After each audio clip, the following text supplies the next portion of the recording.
এই সংসারের সবথেকে বড় সুখ কি?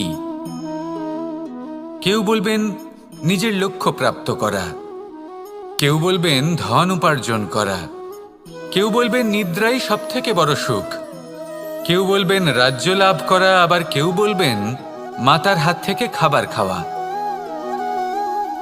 আদি ইত্যাদি। কিন্তু যদি সত্যি কথা বলি, এই সংসারের সবথেকে বড় সুখ হলো সেবা করা। কখনো কাউকে সেবা করে দেখুন। এই সেবা দ্বারা অন্য কোনো মানুষের আশীর্বাদ লাভ করাতেই সুখ রয়েছে। আপনার সেবা ভাব দ্বারা যখন কোনো মানুষ নিজের অন্তরাত্মা থেকে আপনাকে আশীর্বাদ করে, তার থেকে বড় সুখ আর কিছুই নেই। কারণ প্রত্যেক মানুষের মধ্যে ঈশ্বর বাস করেন। নরের সেবাই হলো নারায়ণের সেবা। নিষ্কাম সেবা করাই হলো সবথেকে বড় সুখ। তাই নিজের অন্তরে সেবার এই ভাব জাগ্রত করুন। যে সুখের কথা আমি বলছি, সেই সুখ অনুভব করেই দেখুন। এই মন সুপ্রসন্ন হয়ে বলবে, রাধা রাধা। বাহ! পুষ্পের সুবাস আমার খুব ভালো লাগে। অত্যন্ত সুন্দর হয় এই পুষ্প। এইভাবে চারিদিকে পুষ্প দেখে মন আনন্দিত হয়ে ওঠে। এবার আপনারা ভেবে দেখুন, আমার চারিদিকে পুষ্প নয়, আগুন আছে। তাহলে কি হবে? আমার শরীর কি জ্বলে যাবে না? অবশ্যই জ্বলবে। শরীরকে কি আগুনের তাপ সহ্য করতে হবে না? অবশ্যই সহ্য করতে হবে। এটাই হলো প্রকৃতির নিয়ম। এই নিয়ম কিন্তু আমরা সবাই জানি, কিন্তু আমাদের মধ্যে বেশিরভাগ মানুষ এই বিভ্রান্তি নিয়ে বাঁচি যে এই যে প্রকৃতির নিয়ম, তা আমার ওপর প্রযোজ্য নয়। তা কিন্তু নয়। আমাদের চতুর্দিকে এই যে নিসর্গ রয়েছে, আমরা তার কতটা ক্ষতি করি সেটা একবার ভেবে দেখুন। আমরা বনাঞ্চল জ্বালিয়ে দিই, বায়ু দূষিত করি, জল দূষিত করি, প্রাণীদের হত্যা আমরা করি। কেন? এই নিসর্গ আমরা নষ্ট করি, যদিও আমরা জানি যে আমরাও হলাম এই নিসর্গেরই অংশ। এবার দেখুন, শরীরের কোনো অংশে যদি আগুন ধরান, আস্তে আস্তে সমস্ত শরীরও জ্বলে যাবে। সেইভাবেই নিসর্গ যদি নষ্ট হয়ে যায়, তাহলে মনুষ্য জাতিও নষ্ট হয়ে যাবে। তাই এই যে নিসর্গ আপনি দেখছেন, এই পুষ্প, এই বৃক্ষ, বায়ু, জল, এদের সকলকে রক্ষা করুন, নষ্ট নয়। মনে রাখবেন, যদি নিসর্গ থাকে মানুষ থাকবে, যদি নিসর্গ থাকে তাহলেই জীবন থাকবে। আসুন আমার সাথে ভালোবেসে বলুন, রাধা রাধা।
এই সংসারে সবাই বলেন আমি অর্জুনের মতো হয়ে উঠতে চাই।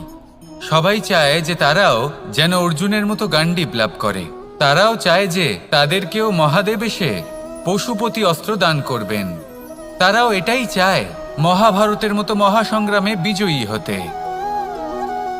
কিন্তু সবাই ভুলে যান যে অর্জুন যা হতে পেরেছিলেন সবকিছুই অর্জন করেছিলেন।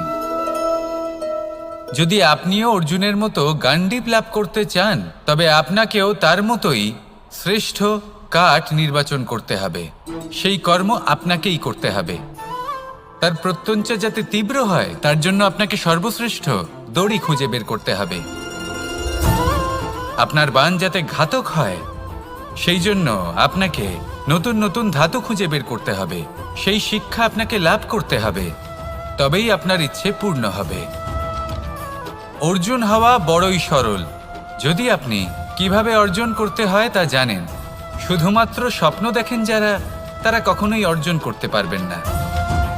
কিন্তু যদি কেউ অজ্ঞাতবাস ভোগ করতে পারে, যদি কেউ লাক্ষাগৃহ থেকে পালিয়ে বাঁচতে পারে, যদি কেউ কঠোর তপস্যা করতে পারে, প্রতীক্ষা করতে পারে এবং পরিশ্রম করতে পারে, তাহলে সে অর্জুন অবশ্যই হয়ে উঠবে। যদি আপনি অর্জুন হয়ে উঠতে চান তাহলে কর্ম করতে শিখুন আর আমার সাথে ভালোবেসে বলুন রাধা রাধা। জীবন থাকলে লক্ষ্য অবশ্যই থাকবে।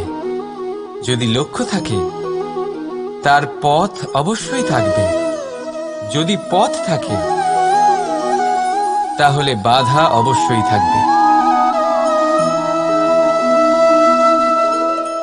আর এর ওপরেই নির্ভর করে যে আমরা জীবনে সফল হব না অসফল, পুরস্কারের ভাগীদার হব নাকি তিরস্কারের। মনে করুন আপনাকে একটা কাজ করতে হবে, আপনাকে পর্বতারোহণ করতে হবে, আর সেই পথের ঢাল আপনাকে একাধিকবার ফেলে দেবে। পাথর আপনাকে একাধিকবার আহত করবে। এই অবস্থায় কি করবেন? সাধারণ মানুষ বেছে নেয় প্রতিশোধ।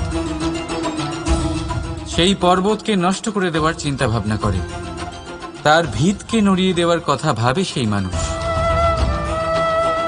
কিন্তু পর্বতকে তো কেউ নষ্ট করতে পারে না।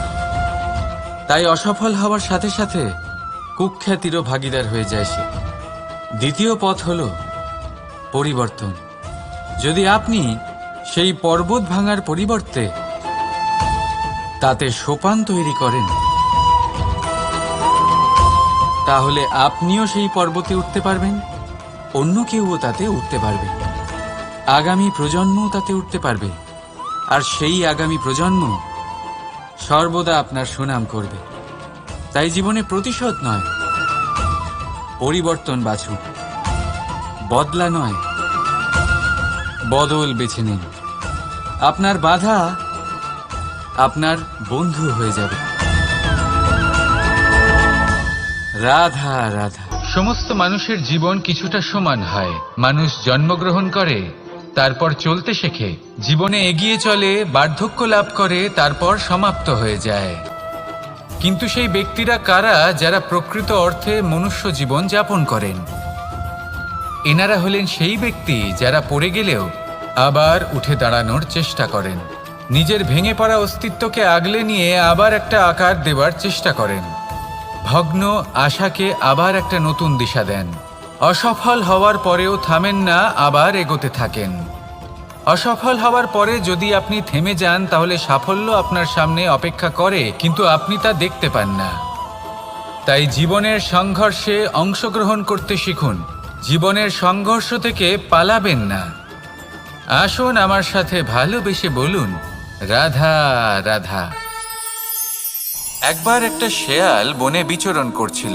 ও একটা ছোট্ট শাবক দেখতে পেল। ও ভাবল, আজ একেই আমি খাবার হিসেবে গ্রহণ করব। আশেপাশে দেখলো কেউ দেখছে না তো, কেউ ছিল না, আর সেই শাবকের ওপর আক্রমণ করল, যা হলো একটা ঘোর অপরাধ।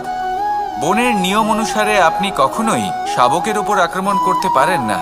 তারপর এই খবরটা যখন রাজা সিংহ জানতে পারলেন, সভার আয়োজন করলেন। কিন্তু সেখানে শেয়াল বলল, আমি তো এরকম কিছু করিনি। কিন্তু যদি আপনি এরকম বলেন, কোনো প্রমাণ দিন, এর কোনো সাক্ষী আছে?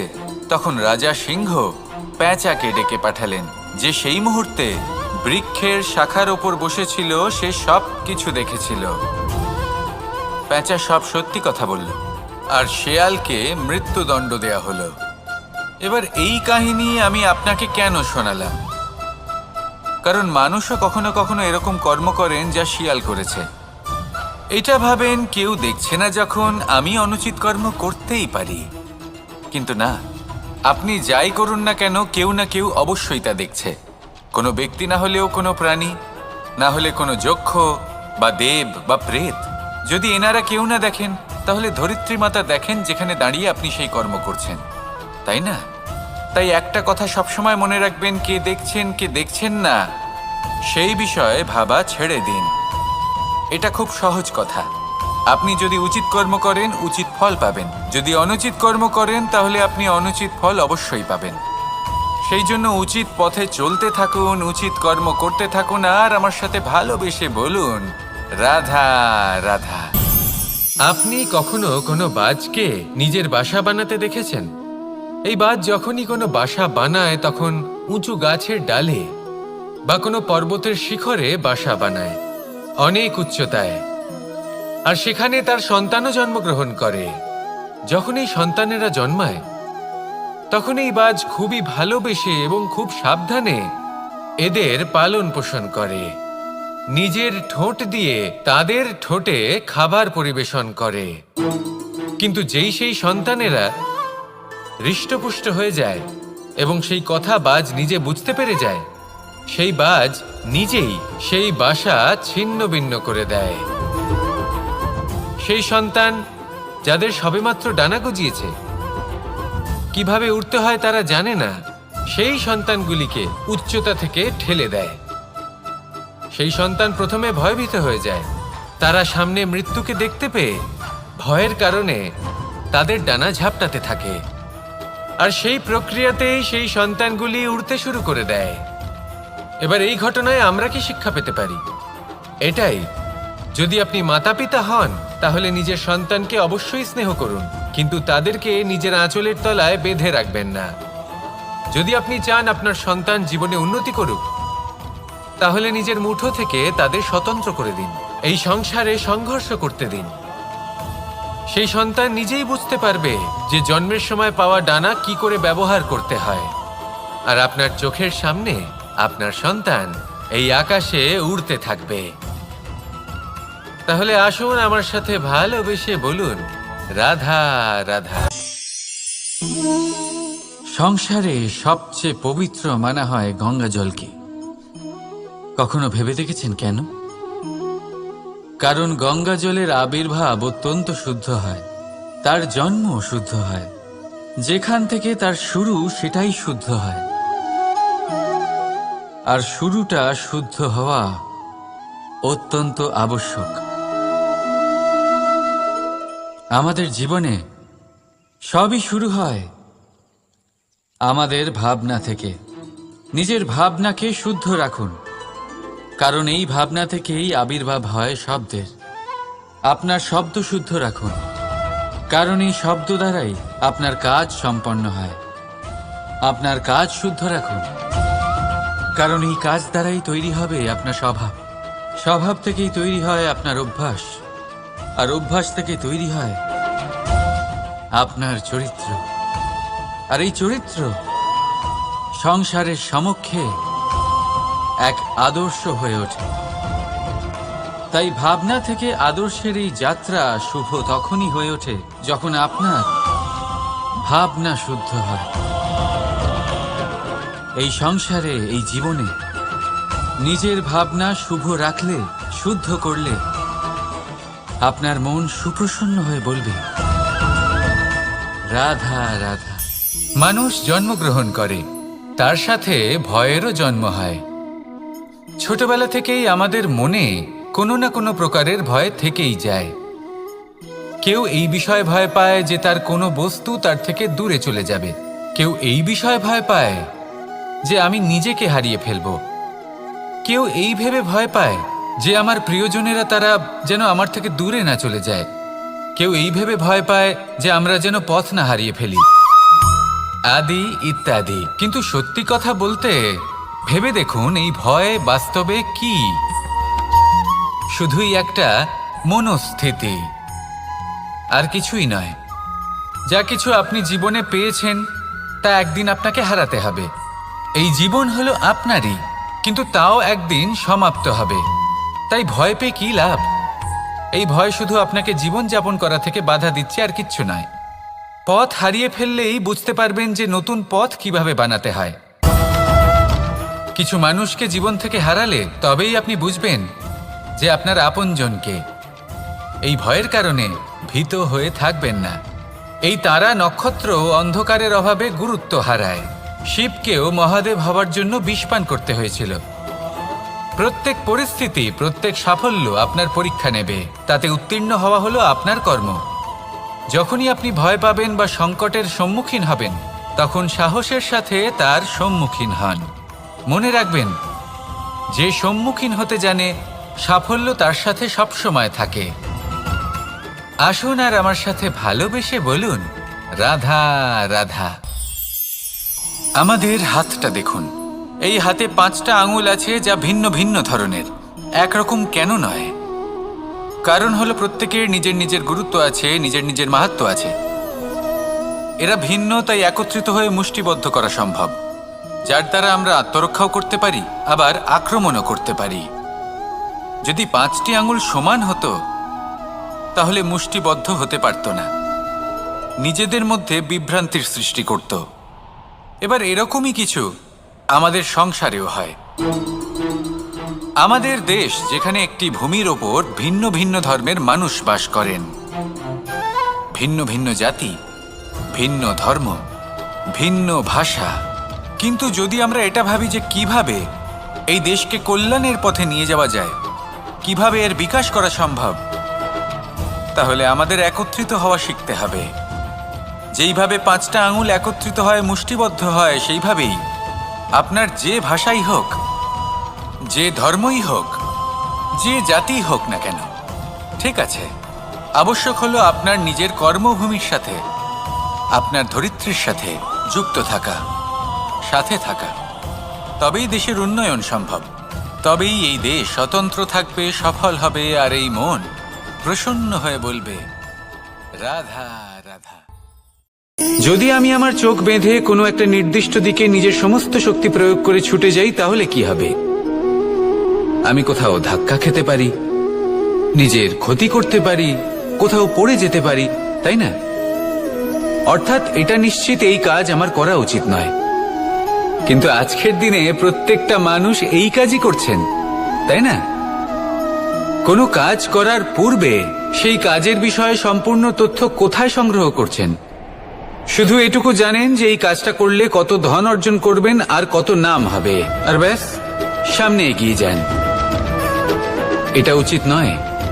পূর্ণরূপে যে কোনো কাজ করার আগেই সেই কাজের বিশ্লেষণ করে নেওয়া উচিত, তা বুঝে নেওয়া উচিত, এবং সেই বিষয়ে অবশ্যই খেয়াল রাখা উচিত যে আপনার শরীর এবং আপনার মন এই কাজ করার জন্য কি প্রস্তুত রয়েছে। যদি তা না হয়, তাহলে প্রথমে নিজেকে শুধরে নিন, তারপরে সেই কাজ করুন। যদি এইভাবে জীবনে সামনে এগোন, তাহলে সাফল্যের সম্ভাবনা জীবনে অনেক বেশি বেড়ে যাবে। তাহলে এটাই করুন, আর আমার সাথে ভালোবেসে বলুন, রাধা রাধা। এই সংসারে সাফল্য লাভ করার জন্য জ্ঞানের প্রয়োজন হয়, পরিশ্রমের প্রয়োজন হয়, দৃঢ় নিষ্ঠার প্রয়োজন হয়, নিরন্তর চেষ্টা করা প্রয়োজনীয়। কিন্তু আরো কিছু আছে যা অত্যন্ত প্রয়োজনীয় এবং গুরুত্বপূর্ণ। তা হলো ভালো বন্ধু। তাদের থাকা অত্যন্ত প্রয়োজনীয়। যদি ভালো বন্ধু থাকে, তাহলে সময় এলে তারা ঢাল হয়ে আপনাকে সুরক্ষা করবেন। সময় এলে অস্ত্রের মতো শত্রুকে সংহারও করবেন। যদি তিনি জ্ঞানী হন, তাদের মধ্যে সদ্গুণ থাকে, তাহলে এই সব গুণ আপনার মধ্যেও প্রবেশ করবে। তাহলে সাফল্যের জন্য ভালো বন্ধু পাওয়া অত্যন্ত প্রয়োজনীয়। কিন্তু শুধু বন্ধু কেন, ভালো শত্রুও থাকা প্রয়োজনীয়। এবার আপনি ভাববেন, এ আমি কি বললাম? যদি আপনার জীবনেও ভালো অর্থাৎ শক্তিশালী শত্রু থাকে তাহলে আপনিও শক্তিশালী হতে থাকবেন। এই শত্রু আপনাকে প্রেরিত করবে আরো বেশি শক্তিশালী হয়ে ওঠার। কখনো কোনো হরিণকে দেখুন, তীব্র গতিতে দৌড়তে থাকে। কেন তীব্র গতিতে দৌড়য়? এই কারণে নয় যে কোথাও তার জন্য মধুর ঘাস অপেক্ষা করে রয়েছে, না, সে এই কারণে তীব্র গতিতে দৌড়য় কারণ সেটা না করলে তার পেছনে একটি সিংহ আছে যে ওকে নিজের ভোজন করে ফেলবে। তাই জীবনে বিপদ, সংকট এই সবকিছুও হলো অত্যন্ত গুরুত্বপূর্ণ। তার সম্মুখীন হতে শিখুন আর আমার সাথে ভালোবেসে বলুন, রাধা রাধা রাধা।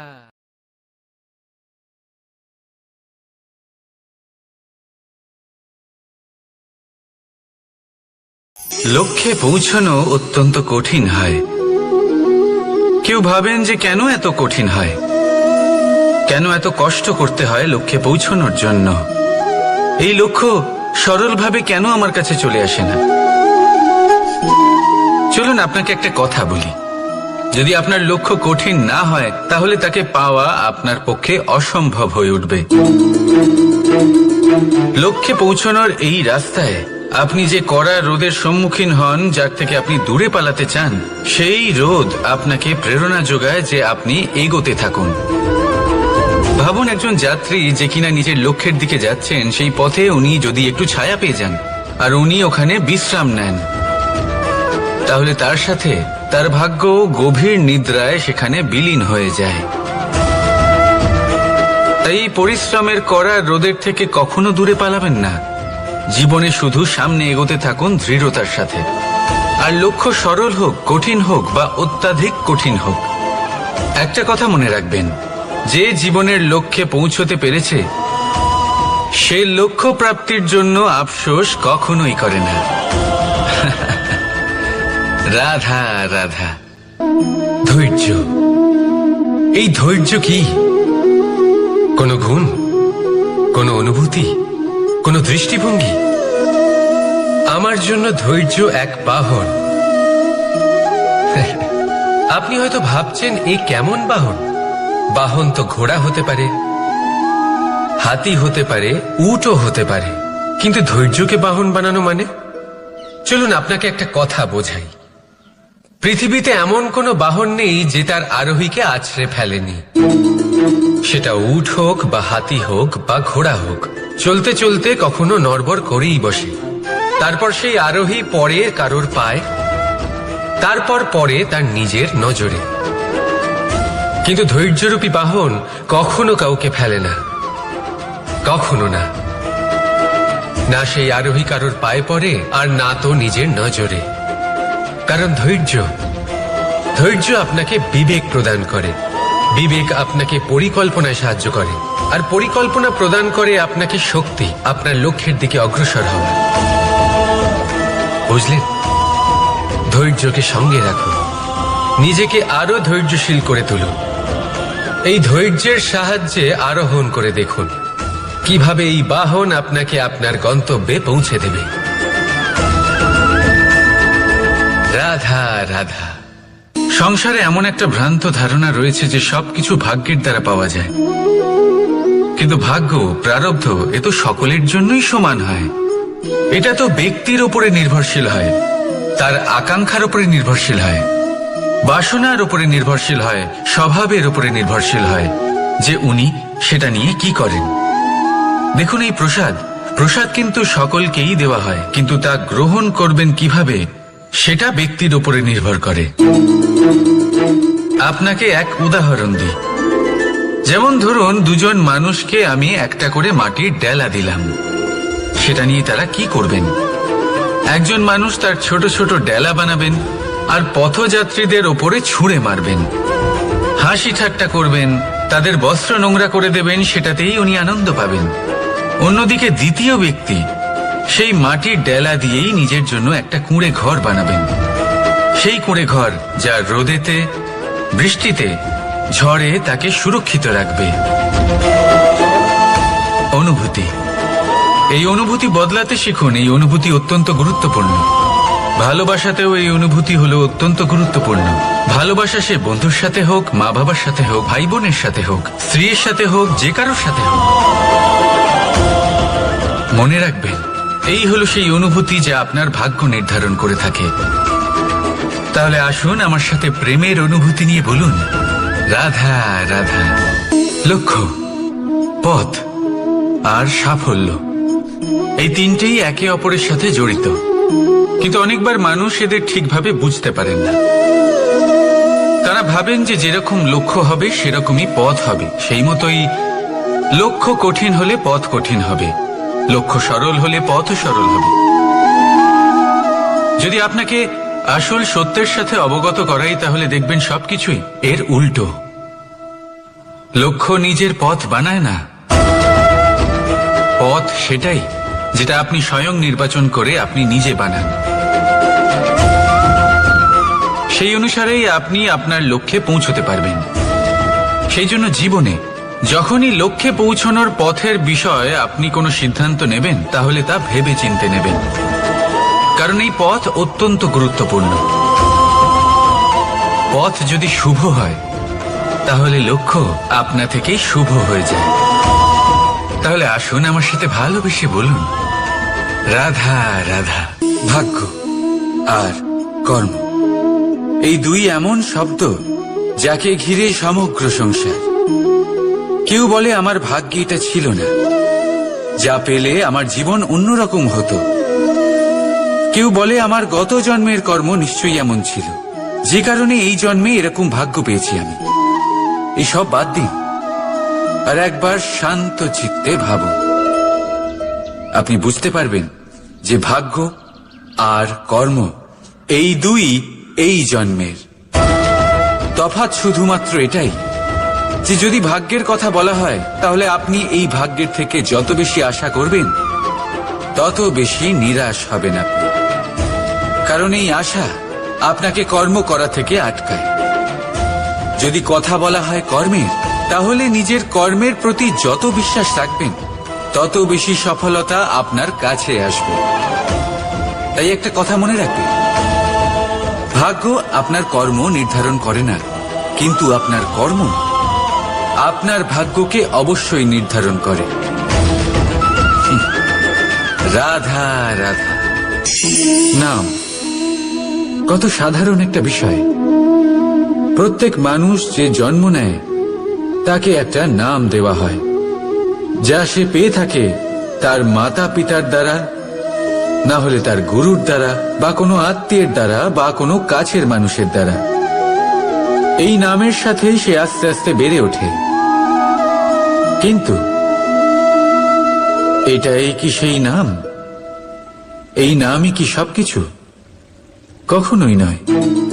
একটা নাম সেটা যা আপনি জন্মের সময় লাভ করেন, যে নামে আপনি কর্মের পথে অগ্রসর হন। আরও একটা নাম সেটা যা আপনি আপনার কর্মের দ্বারা অর্জন করেন, আর এই নামেই আপনাকে সবাই যুগ যুগ ধরে মনে রাখে। আপনার আসল নাম সেটা নয় যা আপনাকে জন্মের সময় দেওয়া হয়েছিল।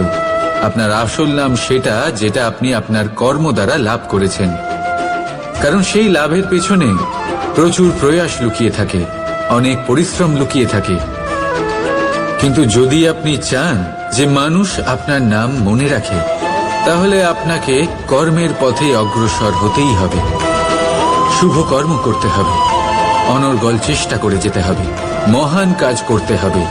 আর বিশ্বাস করুন, আপনি একটা মহান নামের ফল অবশ্যই লাভ করবেন। রাধা রাধা। আমি এখানে একা এই বনে বসে আছি, বাঁশি বাজাচ্ছি। কার জন্য? কে আছেন এখানে? কেউ নেই। আমার প্রজা, আমার রাজ্য, আমার পরিবার আমার থেকে অনেক দূরে আছেন। আমি এখানে একা এই বনে বসে এই আকাশের এই রঙের, গাছের এই সব ফলের, মাটির সুবাসের আনন্দ উপভোগ করছি। কেন? আমি হলাম দ্বারকাধীশ। এমন কি রাজকীয় বা ভৌতিক সুখ রয়েছে যে আমি ওখানে পেতে পারি না? সবকিছুই পেতে পারি, তাও এখানে বনে একা বসে আছি। কোন সুখ খুঁজে চলেছি? একা থাকার সুখ। আমরা প্রত্যেকদিন অনেক মানুষের সাথে, চিন্তাধারার সাথে, কর্মের সাথে, পরিস্থিতির সাথে সুখ দুঃখের দ্বারা বেষ্টিত থাকি। জীবনের এই চক্রে আমরা জড়িয়ে পড়তে থাকি। যতই আমরা এই সমস্যার সমাধান করি, আমরা ততই এতে জড়িয়ে পড়ি। আমরা এতটাই জড়িয়ে পড়ি যে যখন আমরা আয়নায় নিজেদের দেখি, তখন আমরা নিজেদের চিনতেই পারি না। এমন মনে হয় যেন আমরা নিজেদের হারিয়ে ফেলেছি।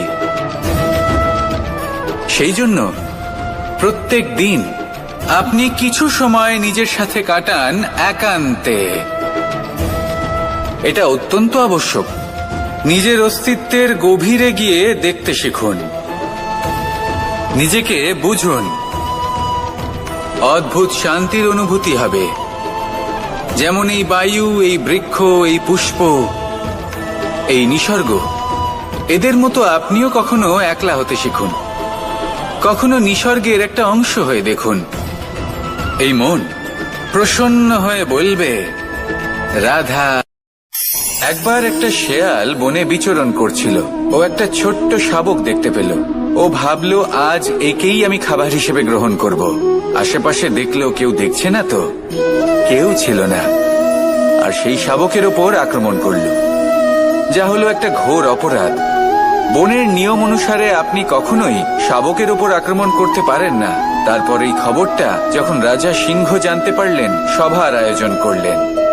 কিন্তু সেখানে শেয়াল বলল, আমি তো এরকম কিছু করিনি। কিন্তু যদি আপনি এরকম বলেন, কোনো প্রমাণ দিন, এর কোনো সাক্ষী আছে? তখন রাজা সিংহ পেঁচাকে ডেকে পাঠালেন, যে সেই মুহূর্তে বৃক্ষের শাখার ওপর বসেছিল। সে সব কিছু দেখেছিল। পেঁচা সব সত্যি কথা বলল, আর শেয়ালকে মৃত্যুদণ্ড দেয়া হলো। এবার এই কাহিনী আমি আপনাকে কেন শোনালাম? কারণ মানুষও কখনো কখনো এরকম কর্ম করেন যা শিয়াল করেছে। এটা ভাবেন কেউ দেখছে না, যখন আমি অনুচিত কর্ম করতেই পারি। কিন্তু না, আপনি যাই করুন না কেন, কেউ না কেউ অবশ্যই তা দেখছে। কোনো ব্যক্তি না হলেও কোনো প্রাণী, না হলে কোনো যক্ষ বা দেব বা প্রেত। যদি এনারা কেউ না দেখেন, তাহলে ধরিত্রী মাতা দেখেন, যেখানে দাঁড়িয়ে আপনি সেই কর্ম করছেন, তাই না? তাই একটা কথা সবসময় মনে রাখবেন, কে দেখছেন কে দেখছেন না সেই বিষয়ে ভাবা ছেড়ে দিন। এটা খুব সহজ কথা। আপনি যদি উচিত কর্ম করেন, উচিত ফল পাবেন। যদি অনুচিত কর্ম করেন, তাহলে আপনি অনুচিত ফল অবশ্যই পাবেন। সেই জন্য উচিত পথে চলতে থাকুন, উচিত কর্ম করতে থাকুন, আর আমার সাথে ভালোবেসে বলুন, রাধা রাধা। বাহ, পুষ্পের সুবাস আমার খুব ভালো লাগে। অত্যন্ত সুন্দর হয় এই পুষ্প। এইভাবে চারিদিকে পুষ্প দেখে মন আনন্দিত হয়ে ওঠে। এবার আপনারা ভেবে দেখুন, আমার চারিদিকে পুষ্প নয়, আগুন আছে। তাহলে কি হবে? আমার শরীর কি জ্বলে যাবে না? অবশ্যই জ্বলবে। শরীরকে কি আগুনের তাপ সহ্য করতে হবে না? অবশ্যই সহ্য করতে হবে। এটাই হলো প্রকৃতির নিয়ম। এই নিয়ম কিন্তু আমরা সবাই জানি, কিন্তু আমাদের মধ্যে বেশিরভাগ মানুষ এই বিভ্রান্তি নিয়ে বাঁচি যে এই যে প্রকৃতির নিয়ম, তা আমার ওপর প্রযোজ্য নয়। তা কিন্তু নয়। আমাদের চতুর্দিকে এই যে নিসর্গ রয়েছে, আমরা তার কতটা ক্ষতি করি সেটা একবার ভেবে দেখুন। আমরা বনাঞ্চল জ্বালিয়ে দিই, বায়ু দূষিত করি, জল দূষিত করি, প্রাণীদের হত্যা আমরা করি। কেন? এই নিসর্গ আমরা নষ্ট করি, যদিও আমরা জানি যে আমরাও হলাম এই নিসর্গেরই অংশ।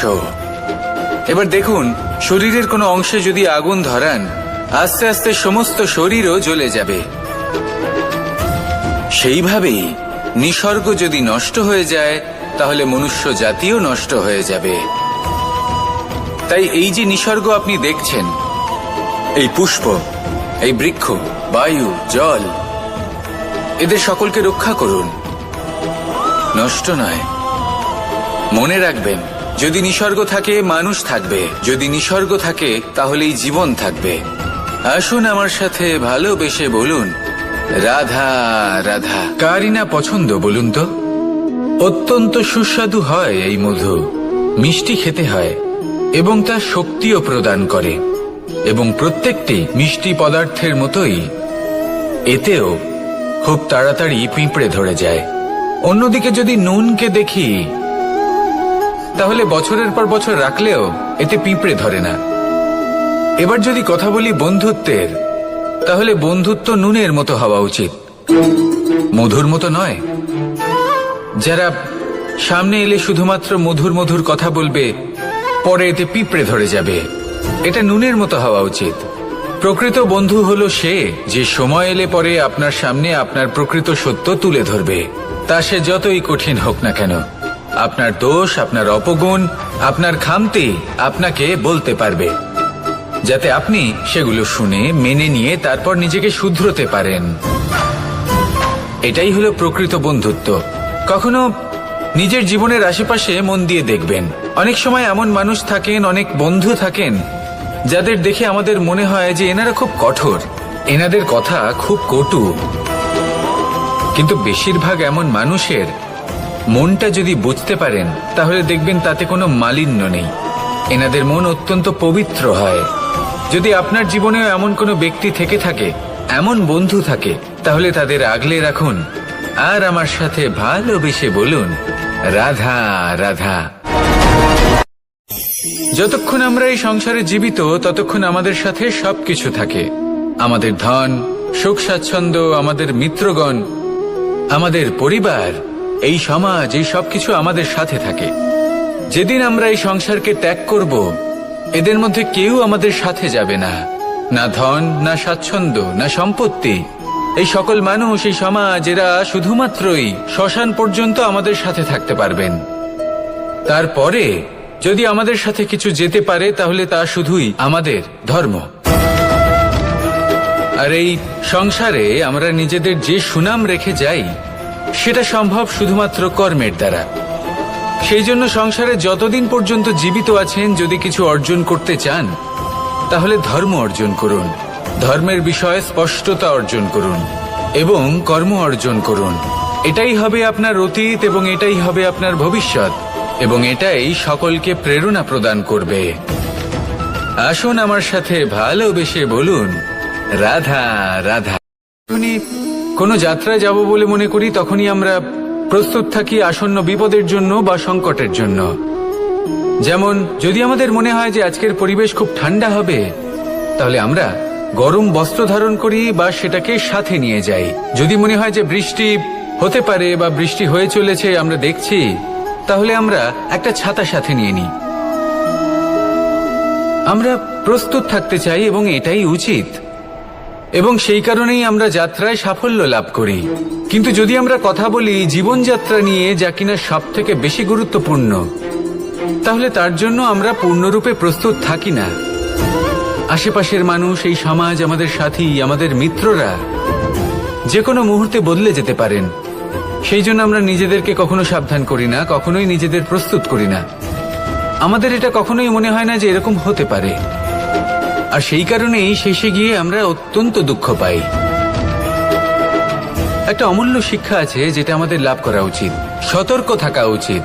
এই জীবনযাত্রার জন্য শুধুমাত্র এই পরিবেশের বিষয়ে তথ্য সংগ্রহ করা বা তাকে অনুমান করা, এটুকু হলেই চলবে না।